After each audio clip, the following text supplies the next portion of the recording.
आप सभी को जय माता दी, जय भोलेनाथ। मैं आपकी अपनी गुरु माँ महामंडलेश्वर अंजनी देवा दास जी महाराज आप सभी को प्यार भरी जय माता दी। नवरात्रि का पावन पर्व चल रहा है और ये पावन पर्व पर माँ से जुड़ने वाली बातें, माँ कैसे हमसे प्रसन्न होती हैं, किस प्रकार से हम अपना जीवन आनंदमय और समृद्धि से भरा हुआ बना सकते हैं, माँ की बहुत सारी चर्चा है। आप लोगों के साथ 5 मिनट 7 मिनट की वीडियो बनाकर अपने मन को प्रसन्न कर लेते हैं और ये कामना करते हैं कि कोई बात आपको अच्छी लग जाएगी और आपको भी माँ से प्रेम हो जाएगा। तो मैं आपको पहले बता दूं कि नवरात्रि का पूर्णतः फल क्या है।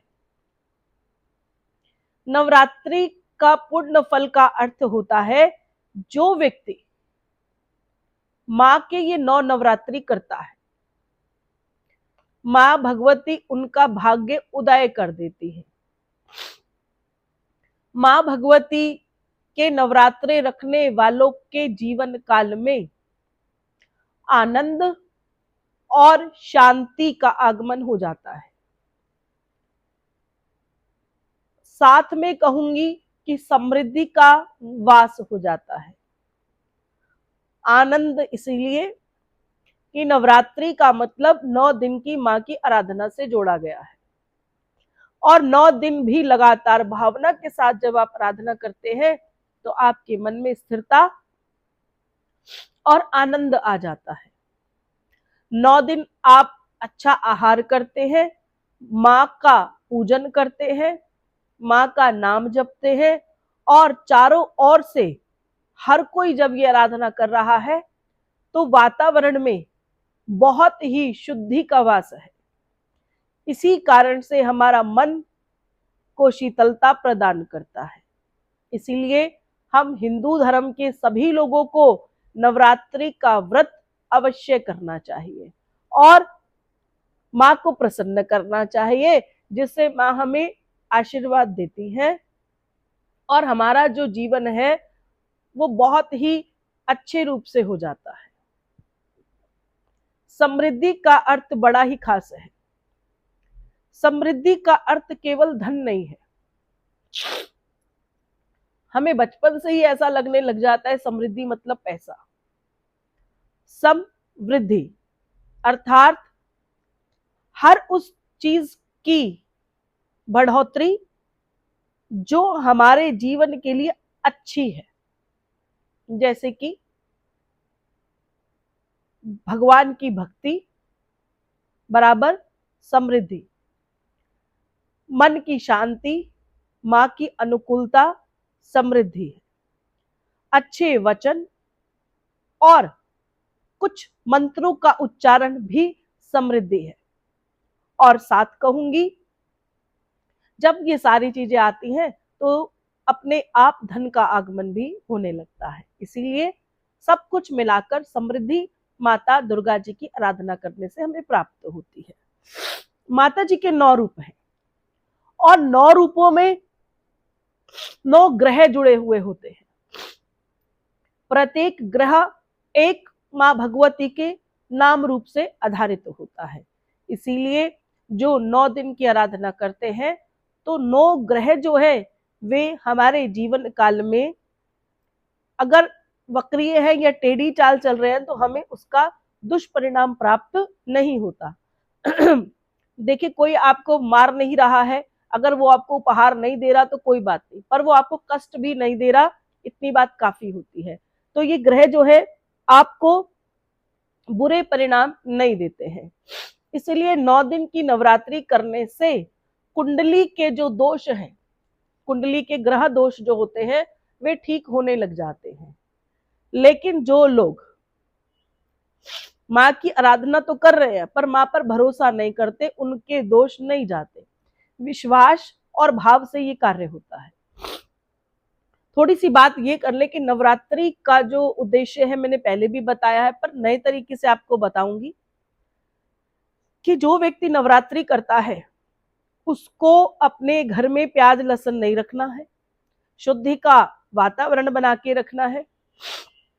जो पूर्णतः अनुष्ठान कर रहा हो, जिसके घर पूर्णतः दुर्गा सप्तशती पाठ चल रहा हो, ऐसे जीव प्राणी को रात के समय चारपाई पलंग पर नहीं सोना चाहिए, जो सप्तशती अध्याय कर रहा हो। अगर कोई व्यक्ति ब्रह्मचार्य का पालन नहीं करता और वे ब्रह्मचार्य को तोड़ देता है, जो अनुष्ठान में ब्रह्मचार्य तप को खराब करता है, उसके जीवन में ऐसे रोग लग जाते हैं जो कभी भी ठीक नहीं होते हैं। इसीलिए आप चाहे सामान्य पाठ पूजा भी कर रहे हो तो ब्रह्मचार्य का तप जो है वह कभी टूटना नहीं चाहिए। सबसे अच्छी एक बात बता दूं कि जो भी व्यक्ति नवरात्रि करता है उसे बहुत ज्यादा पानी पीने की अनुमति भी नहीं होती। हर 5-5 मिनट के बाद गिलास भर भर के पानी पीने से भी अनुष्ठान कमजोर हो जाता है। जब आपको तेज प्यास लगे तब एक साथ बैठकर आप 1 गिलास 1.5 गिलास पानी पी लीजिए। बार बार बार बार पानी को मुख में नहीं डालना चाहिए। गाली, अपशब्द, किसी के लिए बुरा बोलना, ये भी आपके अनुष्ठान को बिल्कुल खराब कर देता है। इसलिए अनुष्ठान तभी लोगों के पूर्ण नहीं होते क्योंकि चौकी पर तो वे सब कुछ कर रहे हैं, लेकिन अपना निजी जीवन उनका बहुत बेकार होता है। इसलिए नवरात्रि का जो पर्व है वो शुद्धिकरण का पर्व है। आपने ध्यान दिया होगा, मैं तो बार बार बोलती हूँ लेकिन नए तरीके से जुड़ने वाले लोगों को बताना चाहती हूँ कि नवरात्रि में हमें कभी भी अपने बच्चों का विवाह नहीं करना चाहिए। मैं अक्सर देखती हूँ दूसरे नवरात्रि शादी, 5वें नवरात्रि शादी, सप्तमी पर शादी, अष्टमी वाले दिन शादी, बहुत गलत है। जब आप ब्रह्मचार्य की बात कर रहे हैं तो केवल आप भक्ति की तरफ जुड़ के रहिए। नवरात्रि की जो विवाह संबंधी समस्याएं हैं उससे मुक्त हो जाइए। अपने बच्चों की शादी नवरात्रि में बिल्कुल नहीं करनी है। इससे आप कहेंगे कि जिस बार नवरात्रि होगी और शादी होगी हम नवरात्रि नहीं करेंगे। अगर आप नवरात्रि भी नहीं करते हैं, शादी में लग जाते हैं, तो आपकी देवी आपसे, अब लोग कहेंगे रुष्ट नहीं होती, बेकार की बातें करेंगे। रुष्ट का मतलब ये है कि आपने पूजा की, आपको प्राप्ति हुई, लेकिन आपने इसलिए माँ की पूजा को छोड़ दिया क्योंकि आपके घर में शादी है। तो माँ नाराज नहीं होगी, आपको दंड नहीं देगी, लेकिन आशीर्वाद भी तो नहीं देगी। इसीलिए नवरात्रि में शादी विवाह हमें कार्य नहीं करने चाहिए। कोई भी ऐसा बड़ा कार्यक्रम नहीं करना चाहिए जिसमें हम लोगों को देवी को छोड़कर बाहर जाना पड़े। आप अचंभित हो जाएंगे कि यात्रा के लिए भी रोक लगा दी जाती है। जो लोग अनुष्ठान करते हैं, कलश स्थापन करते हैं, माँ को चौकी पर विराजमान करते हैं, माँ की अखंड ज्योत लगाते हैं, या संकल्प के बाद सुबह और शाम की ज्योत भी अगर लगा रहे हैं, छोटे छोटे नियम निभा रहे हैं, तो उनको माँ को पूरी चौकी पर विराजमान करके और पूरे नवरात्रि पाठ पूजा करने के बाद नौमी पर माँ की विदाई कर कर उनको अपने आसन को वापस बिठाकर चौकी हटाने के बाद ही व्यक्ति को किसी भी तीर्थ में जाना चाहिए। नहीं तो माँ भी रुष्ट हो जाती है और तीर्थ में जाने का फल भी आपको प्राप्त नहीं होता है। इसीलिए नवरात्रि का जो पर्व है इसके लिए बहुत सारी चीजें हैं जो हमें नहीं करनी चाहिए। तो बहुत सारी बातें मैं आपको कर रही हूँ। एक विशेष बात मैं आपको बता देना चाहती हूँ कि मैंने पीछे वीडियो बनाई हुई है, वो आप जरूर देखिए, माता स्कंद माता जी की।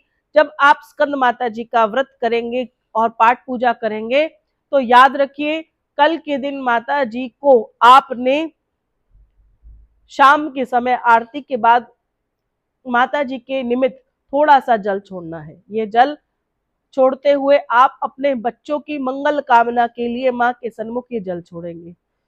जिनका बच्चे नहीं होते, जिनकी संतान की समस्याएं रहती है, वो भी कल के दिन अपने स्थान पर या घर के मंदिर में या किसी विशेष मंदिर में जाकर अपने हाथ से जल की विधि अवश्य कीजिएगा।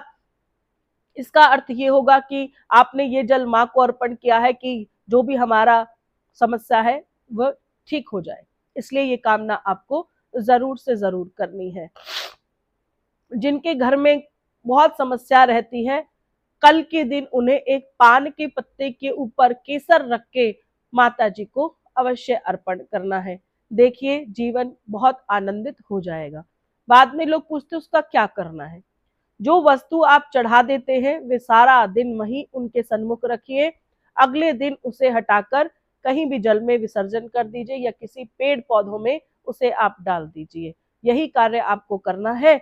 नवरात्रि आपके लिए मंगलमय होगी, जीवन आनंदित होगा। मस्तक पर तिलक अवश्य लगाए, हाथ में मौली को जरूर बांधिए। माता जी के निमित्त कोई ना कोई दक्षिणा भेंट प्रसाद के रूप में 9 दिन तक निकालते रहिए, जिससे ग्रह जो है वे अच्छे हो जाते हैं। आपकी दान सेवा या दक्षिणा जो भी आप इन 9 दिनों में निकालते हैं वे अपार फलदायी होते हैं। शुभ समय में शुभ कर्म करने से अपार फल की प्राप्ति होती है। आशा करूंगी ये वीडियो आपको समझ में आई है। पूरी वीडियो को देख लीजिएगा और अपनी नवरात्रि को मंगलमय नवरात्रि अवश्य बनाइएगा। सभी को जय माता दी, जय भोलेनाथ।